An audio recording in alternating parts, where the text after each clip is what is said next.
Depuis 25 ans, les troubadours de Gravelines font revivre les grandes heures de l'histoire gravelinoise et redonnent vie aux personnages illustres ou modestes de notre cité. Du travail de conception à l'interprétation, auteurs, compositeurs, metteurs en scène, couturières et costumières, techniciens, accessoiristes, décorateurs, comédiens, figurants et danseurs, c'est l'histoire de tous ces bénévoles passionnés que nous allons vous conter tout au long de cette série documentaire « Les gens du son et lumière ».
Au milieu des années 2000, la formule des estivales a 10 ans et les troubadours aspirent à enclencher la vitesse supérieure.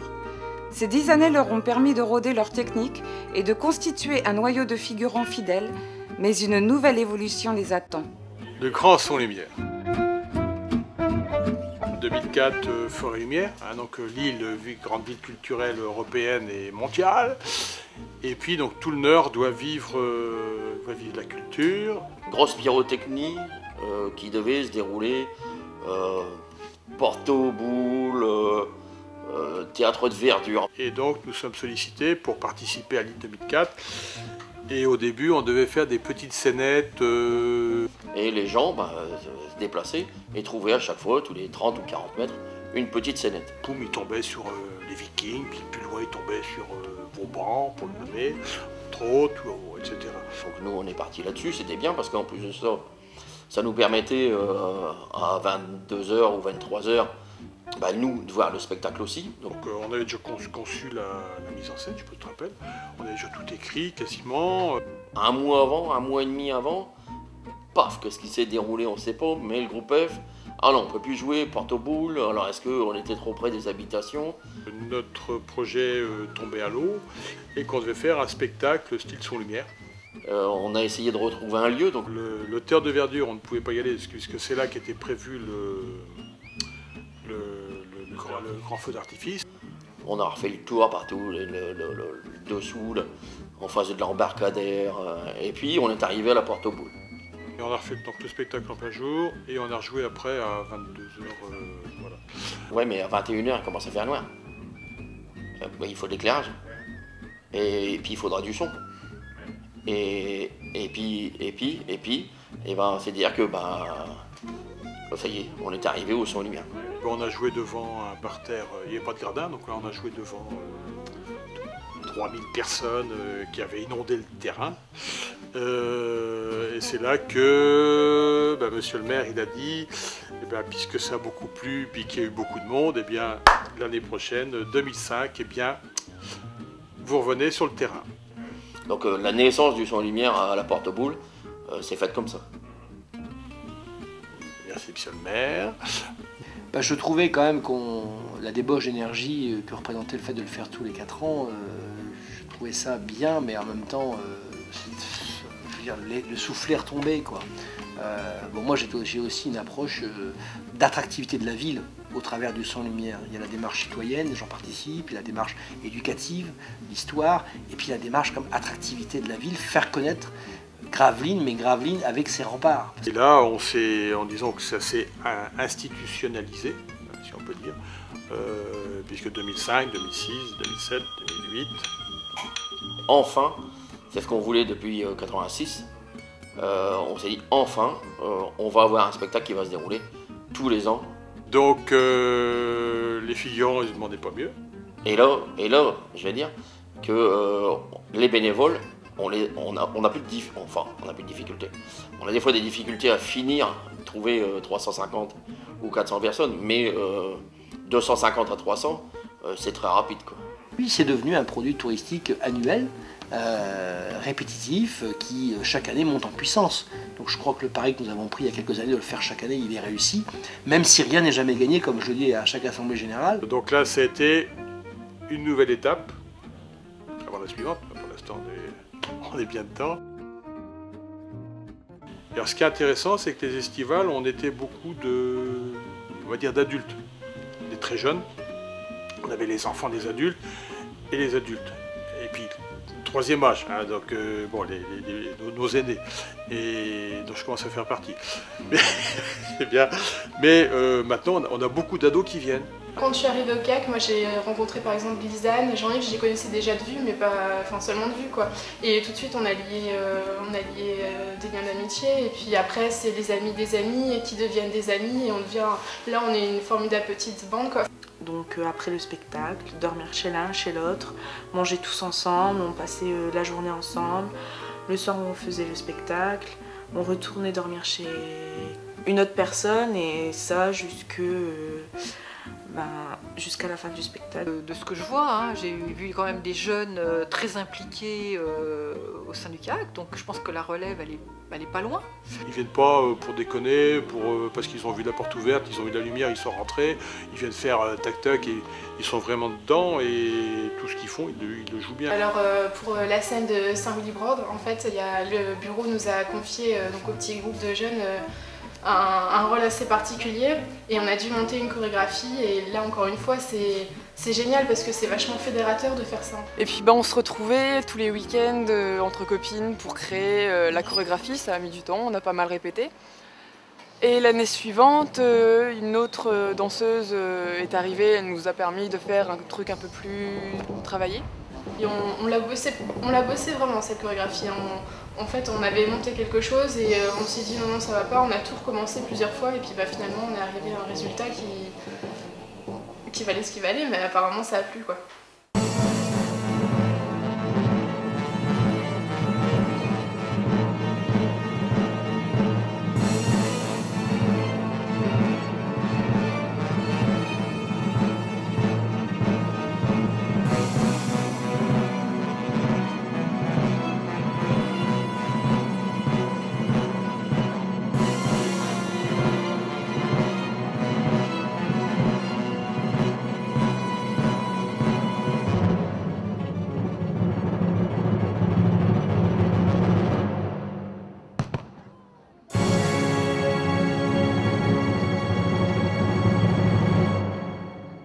Je dessine les costumes pour mon propre loisir, mais plus de modèles en fait. Ouais, elle aime beaucoup dessiner, et elle a beaucoup de talent. Je dessine beaucoup dans ce qui est l'univers médiéval, héroïque, fantasy. Et donc je me suis fait un mini cahier des charges avec les attentes déjà des filles qui allaient porter les costumes. Il fallait quand même que ce soit quelque chose de confortable et de pas trop compliqué à réaliser pour les costumières. Donc de là, j'ai pris des inspirations de bal, c'est-à-dire les spartiates noués au pied, des protège-bras pour l'aspect guerrier, la jupette de l'époque un peu romaine qui correspond un peu à l'époque des Valkyries dans la mythologie scandinave. Et ensuite, je suis partie aussi d'une idée que j'avais eue de réaliser un corset, mais pas avec le lassage devant, mais sur les côtés. Et de là, les costumières ont choisi des tissus qui avaient d'apparence un peu peau de bête pour rappeler un peu le côté scandinave des Vikings. Et voilà, c'était parti. Et puis cette année, je suis un peu plus que figurante, je suis actrice, donc j'interviens sur 3 tableaux. Le tout premier, donc le tableau 1 de l'Armada, où mon personnage en fait fait sa première apparition et sauve un marin. Et je reviens après au T8 pour la scène de la chapelle, donc pendant la Révolution, où je suis la descendante de la Marie du premier tableau, qui veut protéger la statuette qui est devenue une sorte d'héritage local. Et je reviens au T12, donc le tableau de la procession, où c'est un tableau qui rend hommage aux marins d'Islande. J'ai été aidée par Françoise Guglielmini, qui elle tient maintenant un peu la petite sœur de l'association dans laquelle je faisais du théâtre avant, donc c'est les amateurs turbulents. Et donc elle m'a beaucoup aidée, on s'est vu plusieurs fois avant les répétitions du spectacle pour qu'elle m'aide à savoir comment déclamer le texte sans aller dans ce qu'elle appelle le pathos, c'est-à-dire faire quelque chose de trop dramatique qui décrédibiliserait le texte, mais plus dans quelque chose qui soit puissant pour bien donner la valeur aux mots, pour bien faire ressentir les émotions. Non, je vais juste donner quelques indications de base pour qu'on donne toujours aux comédiens, c'est-à-dire savoir placer sa voix, savoir faire les coupures au moment où il faut dans un texte, prendre ses respirations aux bons endroits, apprendre à bien prendre conscience des paroles qu'on dit. Pas les réciter comme une récitation, mais les sentir. Donc c'est juste ça, c'est léger, mais c'est agréable parce qu'en plus, Lisanne, elle est facile, quoi. Tant de larmes polies ce bois si doux, amer pour pleurer sur des morts effacés par la mer.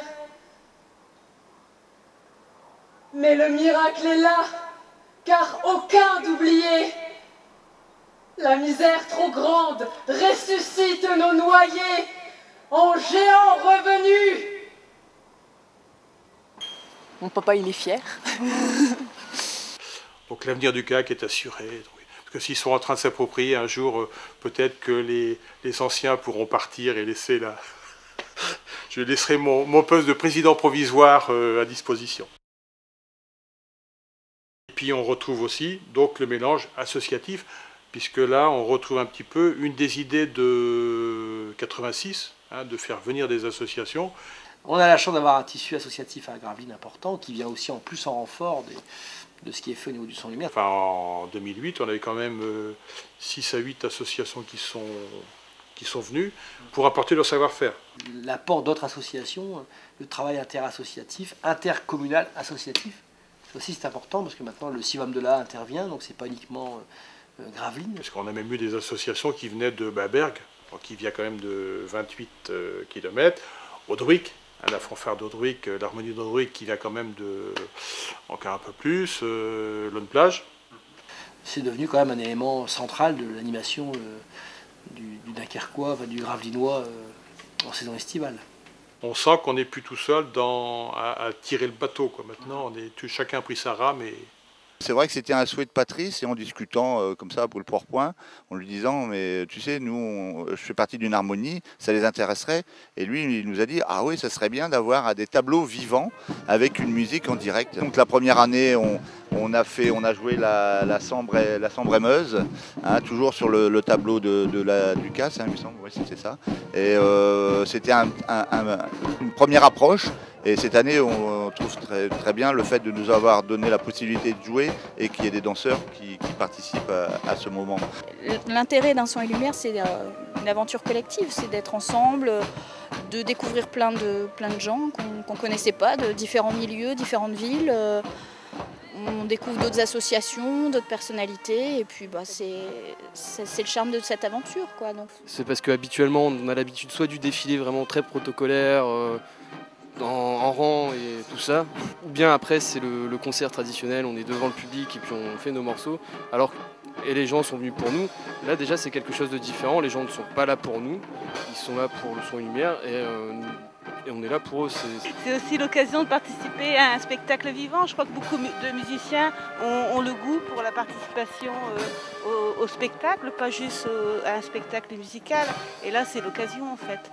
Je crois que ce qui joue beaucoup, c'est que quand même le son et lumière a quand même une bonne réputation et ça fait plaisir de participer à un spectacle qu'on sait de bonne qualité en fait. J'avais déjà mon association de danse orientale en Seine-Maritime et donc je suis arrivée dans le département du Nord à Gravelines en 2005. Donc j'ai commencé mes cours tout de suite parce qu'apparemment il y avait une demande. Et effectivement, vers le mois de, je sais plus, mars, avril 2006, j'ai eu donc un contact par le biais de Patrice qui m'a contactée en me disant écoute voilà, tous les ans nous on fait un son lumière et cette année on voudrait inclure un tableau de danse orientale. Alors moi je l'ai regardé comme ça, je dis ah bon, et dans quelle optique.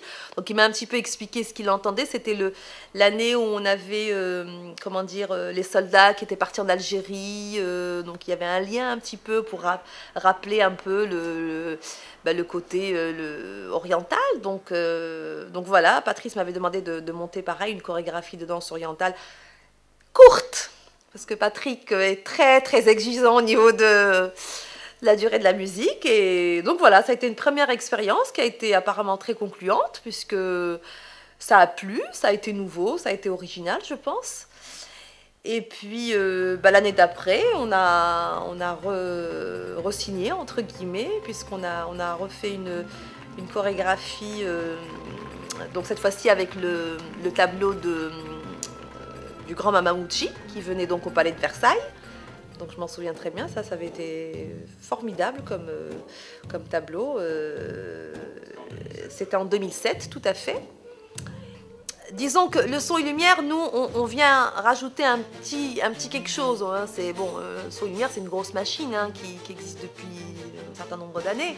Donc nous, on vient ramener une petite touche un peu orientale. Donc finalement, on n'a pas autant de travail que pour le ballet oriental. C'est vrai que quelque part, moi je monte une choré, on la répète avec mes danseuses, et puis après on vient, on participe. Hein, alors que le ballet oriental, c'est quand même un travail d'une année. Hein, c'est beaucoup d'investissement. Hein. Mais bon, ce sont deux expériences qui sont très enrichissantes. Hein. Jean-Claude Drouot, là ça a vraiment été la chance complète. Alors, il faut que je raconte. Parce que là, c'était trop drôle. On était en train de se lamenter parce que Philippe Noiret venait de mourir.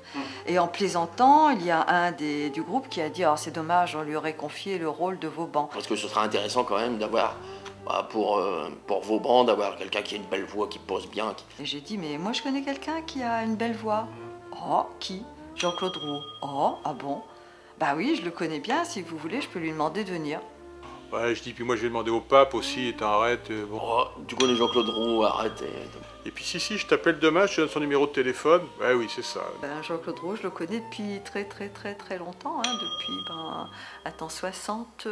Elle me téléphone, mais voilà, tu as de quoi écrire? Ah ouais. Eh ben voilà, tu fais donc le 01, vous ne saurez pas le reste, hein. Et tu peux l'appeler, alors je l'ai appelé, il est au courant. Et il a répondu, ok. Et il a très aimablement accepté de venir à Gravelines quand je le lui ai demandé. Et puis quand il est arrivé, on a vu une vieille voiture arriver, on a vu descendre un monsieur habillé en vieille fringue. Super sympa, il a bu le café. Très à l'écoute de ce qu'on voulait. Osez, nous, petit provincial gravelinois, osez diriger Jean-Claude Drouot. J'étais dans les petits souliers. Merci monsieur Drouot, vous pourriez pas un petit peu. Hop, il reprend son enregistrement et il se réécoute. Et puis après qu'elle se réécoutait, et puis qui s'autocritiquait.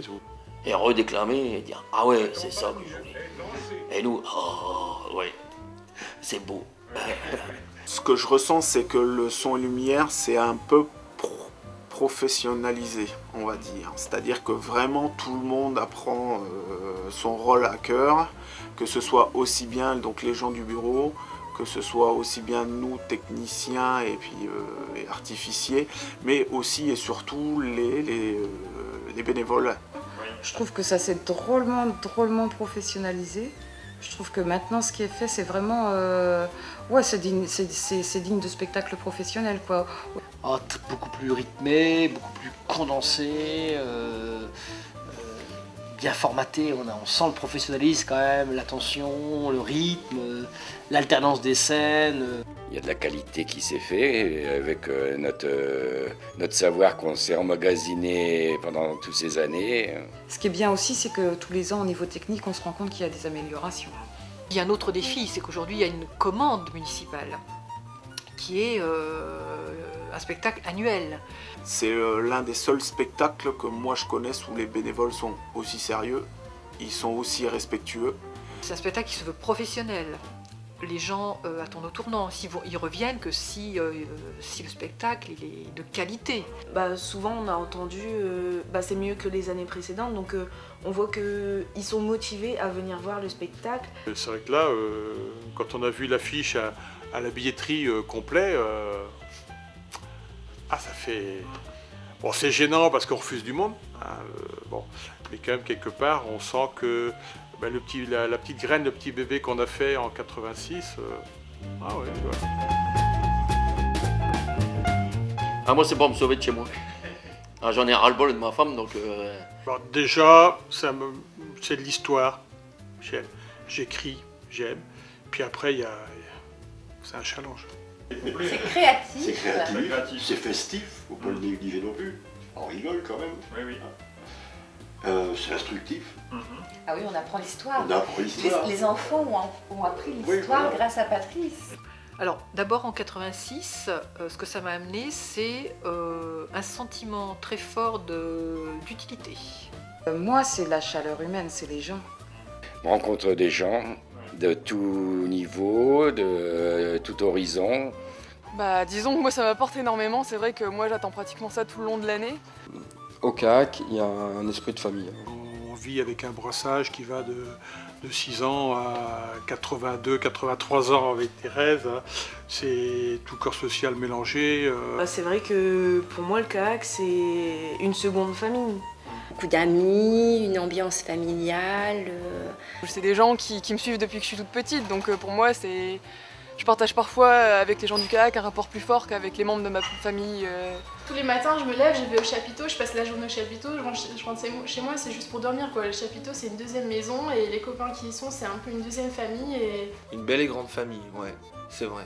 Ce que j'aime au Son et Lumière, c'est qu'on vient pas par égoïsme ou pour briller chacun de son côté, quoi. C'est retrouver des gens qui sont passionnés et partager une passion pour l'histoire, pour le spectacle. Pouvoir revêtir les costumes d'époque et puis de pouvoir croquer des personnages. Et puis ce côté historique, ce côté grandiose, ces costumes, Moi j'aime beaucoup cette manifestation parce que c'est vrai que c'est l'une des manifestations les plus importantes de la ville. Et puis surtout, ce qui est merveilleux dans cette association et dans chaque spectacle, c'est la fraternité, c'est la fonction de lien social. Des gens qui vont venir répéter pendant 15 jours tout de même, en plein été, il fait beau, ils vont dégager du temps bénévolement pour préparer un Son et Lumière pour les autres quand même. Il faut quand même des gens vraiment motivés qui aiment leur ville, quoi. Il y a tout un travail de création dans ça. C'est vrai qu'on monte un superbe spectacle, je veux dire, mais on se prend pas la tête. Je veux dire, on y va, on travaille quand il faut travailler, quand il faut se détendre, on se détend. On n'est pas identiques, mais on arrive, je sais pas, il y a cette symbiose qui fait que le groupe il fonctionne, quoi. C'est vrai, quand on fait le Son et Lumière, on est bien. On se sent bien, on a du plaisir à le faire, on fait ça sérieusement, mais on se sent bien. Il y a vraiment une osmose dans le groupe qui fait qu'on arrive à aller plus loin que ce qu'on sait faire et que ce qu'on pourrait faire. Et puis à la fin, quand on est applaudi, alors là, quand nous avons la standing ovation, alors là... les gens sont là. Oui, l'effet de masse est bien fait, en plus à chaque fois les arrivées, la lumière, la mise en scène elle est faite pour impressionner, mais ça marche. Et il n'y a pas besoin de faire d'efforts pour rentrer dedans. On est tous là et tu sens qu'il y a les autres, les copains, ils sont derrière toi et t'es là face au public et avec toutes ces paroles qui résonnent vachement pour toi, c'est vrai que c'est fort. C'est vrai que c'est que du bonheur.